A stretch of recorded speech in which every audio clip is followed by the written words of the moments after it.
West Nile പനിയുടെ പശ്ചാത്തലത്തിൽ കോഴിക്കോട് ജില്ലയിൽ പ്രതിരോധ പ്രവർത്തനങ്ങൾ ഊർജിതമാക്കി ആശങ്കപ്പെടേണ്ട സാഹചര്യമില്ലെന്നാണ് ആരോഗ്യവകുപ്പ് വ്യക്തമാക്കുന്നത്. കോഴിക്കോട്, തൃശൂർ, മലപ്പുറം ജില്ലകളിൽ വെസ്റ്റ്നൈൽ പനി റിപ്പോർട്ട് ചെയ്ത സാഹചര്യത്തിലാണ് പ്രതിരോധ പ്രവർത്തനങ്ങൾ ഊർജിതമാക്കിയിരിക്കുന്നത്. തദ്ദേശ സ്വയംഭരണ സ്ഥാപനങ്ങൾ കേന്ദ്രീകരിച്ചാണ് പ്രതിരോധ പ്രവർത്തനങ്ങൾ.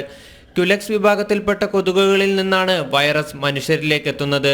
നേരിട്ടുള്ള ബന്ധം വഴിയോ സ്പർശനത്തിലൂടെയോ ശ്വാസോച്ഛ്വാസത്തിലൂടെയോ രോഗം വരില്ല. അതുകൊണ്ട് പരിസര ശുചിത്വവും വ്യക്തിശുചിത്വവും അനിവാര്യമാണെന്ന് ആരോഗ്യ വിദഗ്ധർ പറയുന്നു. ചൂടുകാലമായതിനാൽ പുറത്തുനിന്ന് കുടിക്കുന്ന വെള്ളത്തിലും ഭക്ഷണത്തിലും അതീവ ശ്രദ്ധ പുലർത്തണം.